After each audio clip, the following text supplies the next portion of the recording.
BHDG 175 मध्यकालीन भारतीय साहित्य। इम्पॉर्टेंट क्वेश्चंस आपके सामने हैं। कल के पेपर के लिए इतना पढ़ लेंगे तो काफ़ी होगा आपके लिए। आते हैं क्वेश्चन पे कि आज हम कौन कौन से क्वेश्चन डिस्कस करेंगे।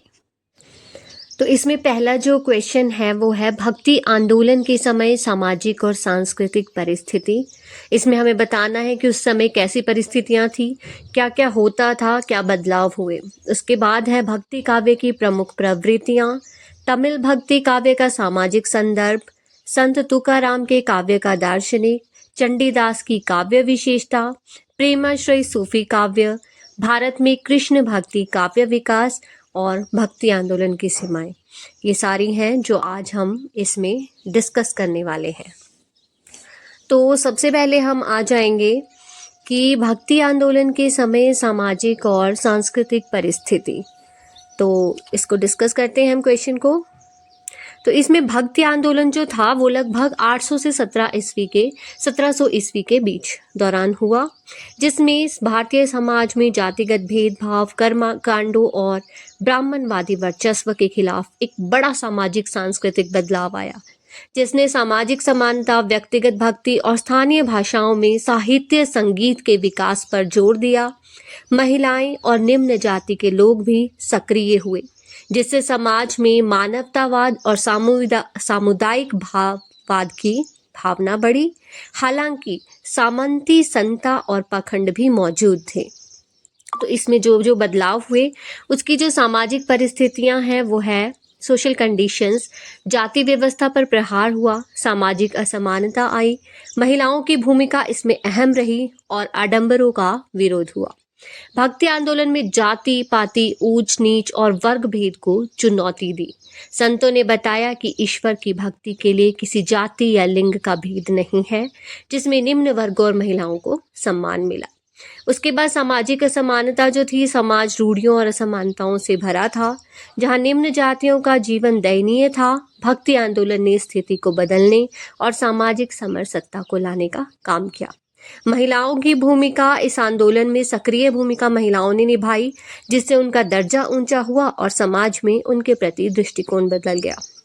अब हम सांस्कृतिक परिस्थितियां डिस्कस करेंगे। कल्चरल कंडीशंस, स्थानीय भाषाओं का उत्थान हुआ।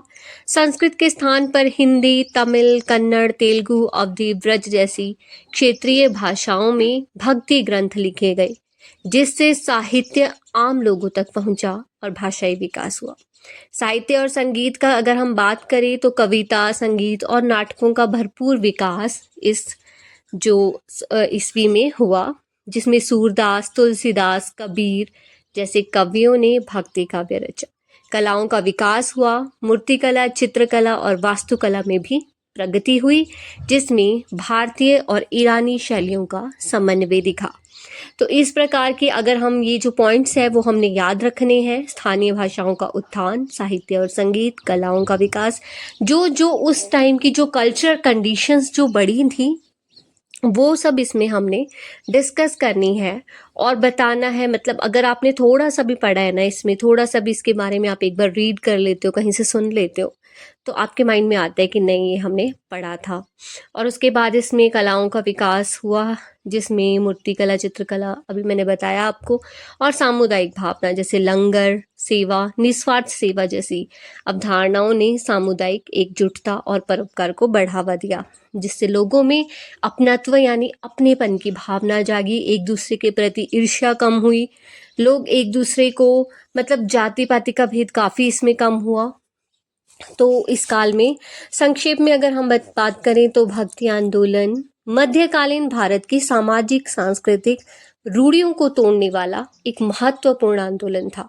महत्वपूर्ण क्यों कहा गया? क्योंकि इसमें बहुत से ऐसे बदलाव हुए जिसमें सामाजिक समानता लोगों में आई, जात पात की भावना कम हुई, चित्रकला और वास्तुकला का इसमें प्रगति हुई, महिलाओं को विशेष सम्मान मिला। तो इसलिए इसने भारतीय समाज पर गहरा प्रभाव डाला। नेक्स्ट जो हम क्वेश्चन की बात करेंगे वो है भक्ति काव्य की प्रमुख प्रवृत्तियां।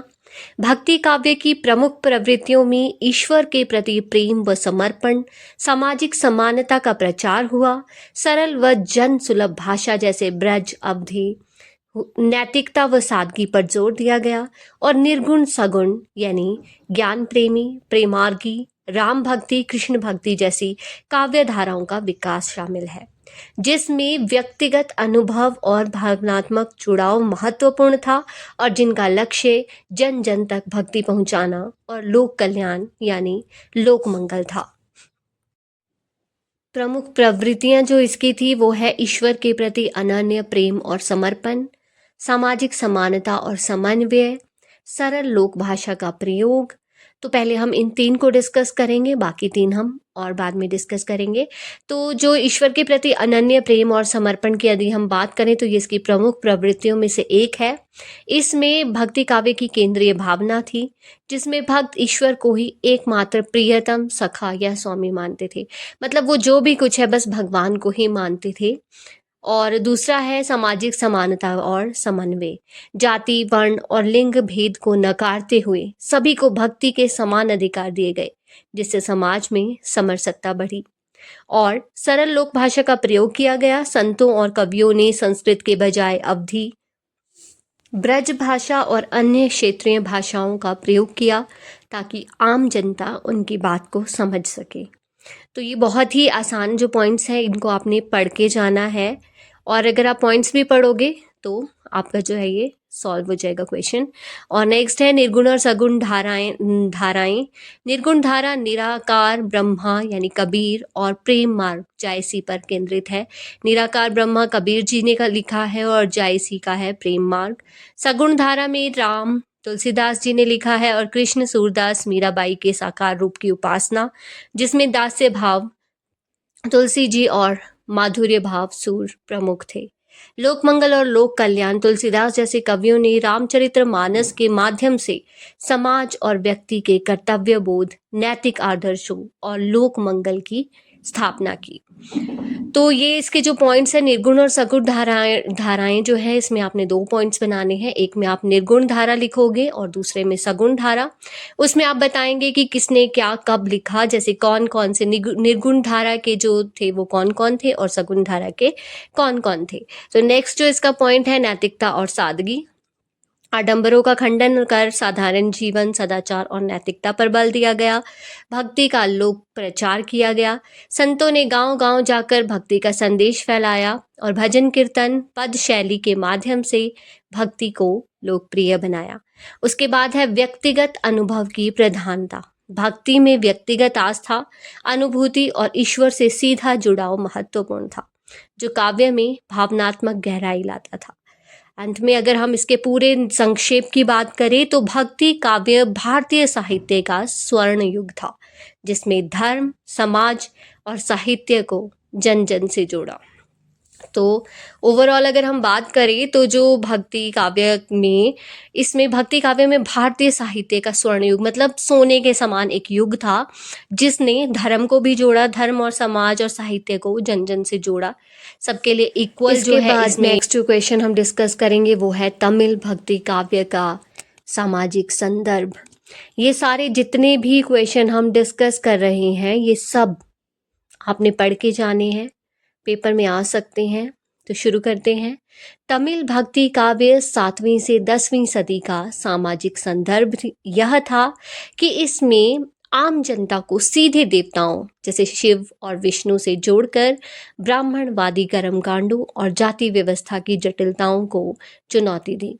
स्थानीय भाषा तमिल में लिखे गए इन भजनों ने व्यक्तिगत प्रेम, भावनात्मक जुड़ाव और सामाजिक समानता पर जोर दिया, जो एक जीवन सांस्कृतिक और आध्यात्मिक आंदोलन बन गया, जहां संत कवि नयनार और आलवार समाज के सभी वर्गों से आए, जिससे साहित्य और भक्ति का लोकतंत्रीकरण हुआ और तमिलनाडु के सामाजिक सांस्कृतिक ताने बाने पर गहरा असर पड़ा। इसका जो प्रमुख सामाजिक पहलू है लोकतांत्रिक आंदोलन है, जिसमें भक्ति आंदोलन ने संस्कृत के बजाय स्थानीय तमिल भाषा में कविताएं लिखी, जिससे आम लोग देवताओं तक पहुंच सके।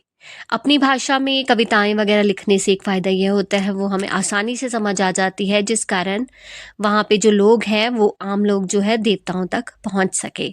नयनार में शैव और अलवार में वैष्णव संतों ने ईश्वर के प्रति व्यक्तिगत भावनात्मक प्रेम यानी अम्बु पर जोर दिया। अम्बु वहाँ की भाषा में जो प्रेम का दूसरा अर्थ है वो अम्बु कहा जाता है। नेक्स्ट है जाति और वर्ग का खंडन किया गया इसमें। यद्यपि यह ब्राह्मणवादी व्यवस्था का खुला विरोध नहीं था, इसने जातिगत बाधाओं को तोड़ते हुए सभी वर्गों के लोगों जैसे स्त्री और निम्न जातियों को भक्ति के माध्यम से ईश्वर से जुड़ने का अवसर दिया। उसके बाद है सांस्कृतिक पुनर्जागरण। इसमें तमिल संस्कृति को समृद्ध किया। संतों ने मंदिरों और तीर्थ स्थलों के माध्यम से भक्ति को बढ़ावा दिया, जिससे स्थानीय परंपराएं और संगीत विकसित हुए। जैसे ओधूवर मंदिरों में भजन गाते थे। व्यक्तिगत और रहस्यवादी अनुभव। कविताओं में शरीर को मंदिर, हृदय, गर्भगृह माना है। भगवान के साथ अंतरंग संबंध, माधुर्य भाव और व्यक्तिगत आध्यात्मिक यात्राओं का वर्णन है, जो कर्म कांडों से परे था। विस्तृत में अगर हम इसे समझें तो इसमें जो है कविताओं में सब शरीर को मंदिर कहा गया। हम सभी भी कहते हैं कि हमारा शरीर एक मंदिर है, तो उसमें हमारे जो भगवान के साथ अंतरंग संबंध यानी माधुर्य।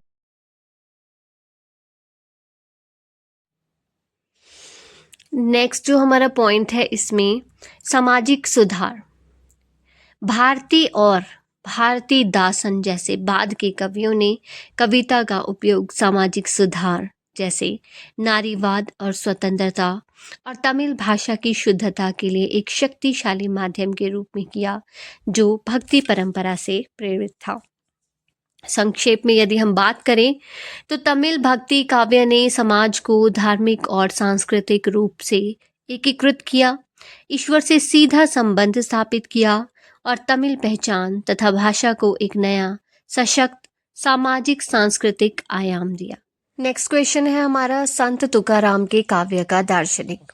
संत तुकाराम के काव्य का दर्शन मुख्य रूप से भक्ति, सामाजिक समानता और सरल जीवन पर केंद्रित है, जहां उन्होंने अद्वैत वेदांत के तत्वों को लोक भाषा में पिरोया।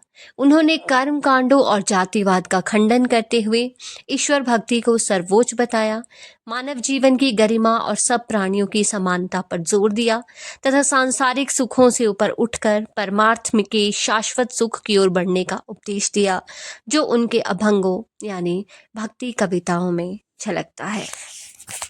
तो इसमें बताया गया है कि संत तुकाराम के काव्य दर्शन में क्या क्या हुआ था, किस किस प्रकार का उनका जो जीवन है वो केंद्रित है किस किस चीज़ों में, और अद्वैत वेदांत के तत्वों को लोक भाषा में उन्होंने पिरोया था, ईश्वर भक्ति को उन्होंने सबसे सर्वोच्च बताया और प्राणियों की समानता पर जोर दिया और सुखों से ऊपर उठकर परमार्थ के शाश्वत सुख की ओर बढ़ने का उपदेश दिया। तुकाराम के काव्य दर्शन के प्रमुख बिंदु है भक्ति और विट्ठल प्रेम और सामाजिक समानता। उनका दर्शन भगवान विट्ठल यानी विष्णु के प्रति निश्चल प्रेम और शरणागति पर आधारित है, जो उनके व्यक्तित्व कष्टों से भरा हुआ है। सामाजिक समानता, जातिगत भेदभाव और सामाजिक असमानता का उन्होंने घोर विरोध किया, सिखाया कि सभी मनुष्य समान है और सच्चे संत वही है जो दुखियों को अपनाते हैं। यानी कि सामाजिक समानता पर उन्होंने बहुत ज़्यादा इसमें जोर दिया है और भगवान विष्णु के प्रति उनकी गहरी आस्था थी। तुकाराम के काव्य दर्शन में मतलब अगर आपसे कुछ भी पूछा जाता है तो आपको पॉइंट्स ज़रूर याद रखने हैं। मैं बार बार कह रही हूँ, जितने भी क्वेश्चन आप लर्न करके जाते हो उनके पॉइंट्स याद रखिए। आगे का क्या है, आपने 1 से 2 बार अगर पढ़ा है तो आपको खुद याद आ जाता है उस वक्त। और नेक्स्ट है सांसारिक त्याग और परमार्थ। उन्होंने संसार के क्षणिक सुखों के बजाय परमार्थ यानी आध्यात्मिक कल्याण के शाश्वत सुख को प्राप्त करने के लिए मनुष्य के प्रयास पर बल दिया, जिसमें प्रवृत्ति, जीवन की इच्छा और निवृत्ति यानी त्याग के बीच संतुलन महत्वपूर्ण है। सरल जीवन और विनम्रता। उनका दर्शन सादगी, सहजता और विनम्रता का प्रतीक है। उन्होंने आडंबरों और कर्म कांडों से दूर रहकर प्रकृति और ईश्वर के साथ सामंजस्य बिठाते हुए सरल जीवन जीने की शिक्षा दी। अद्वैत की झलक। उनके काव्य में अद्वैत दर्शन की झलक मिलती है, जहां वे भौतिक सीमाओं से परे जाकर सभी प्राणियों की एकता और अंतर संबंध को दर्शाते हैं और झूठी पहचानों के त्याग पर जोर देते हैं। ये 5 पॉइंट्स आपने पढ़ के जाने हैं, जितने भी क्वेश्चंस हैं पढ़ के जाने हैं बस पॉइंट्स। हमारा जो नेक्स्ट क्वेश्चन है वो है चंडीदास की काव्य विशेषताएं। चंडीदास मध्ययुगीन बंगाली कवि थे। उनकी काव्य विशेषताओं में राधा कृष्ण प्रेम का अलौकिक चित्रण, मानवतावाद, वैष्णव सहजिया दर्शन, सरल मधुर और भावुक भाषा और नाटकीयता प्रमुख है, जो भक्ति और मानवीय भावनाओं को एक साथ जोड़ते हैं, जिससे उनकी कविताएं बंगाली साहित्य का अमूल्य हिस्सा बन गई।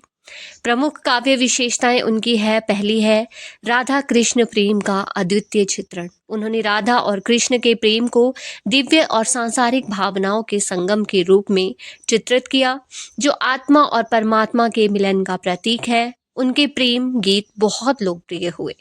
नेक्स्ट है मानवतावाद।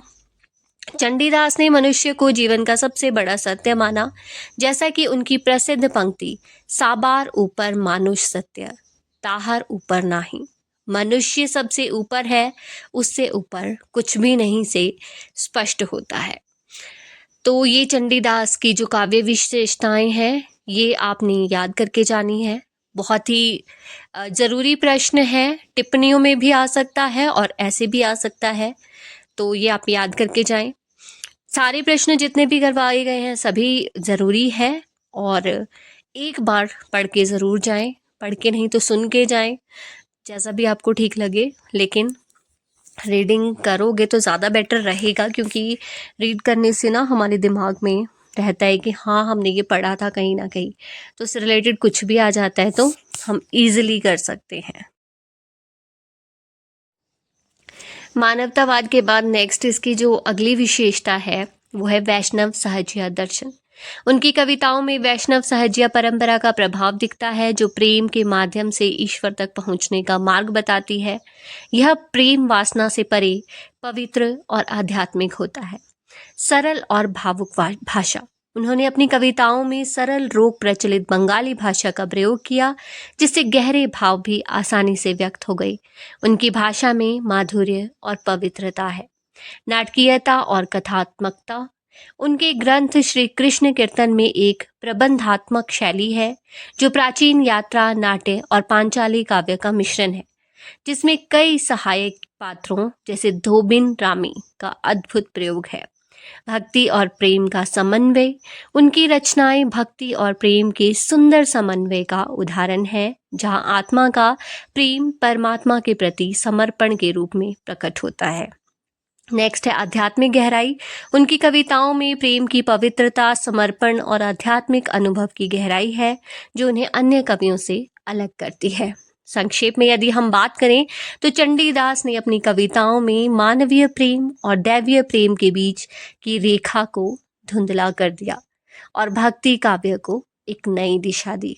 तो इसमें ये स्पष्ट होता है कि उन्होंने सीधा जो है मनुष्य का जो है भगवान के प्रति गहरा प्रेम दिखाया है, और उनका जो है जिनके बीच की एक दैवीय प्रेम की जो रेखा है उसको धुंधला कर दिया है। मानवीय प्रेम और दैवीय प्रेम के बीच की रेखा को धुंधला कर दिया है।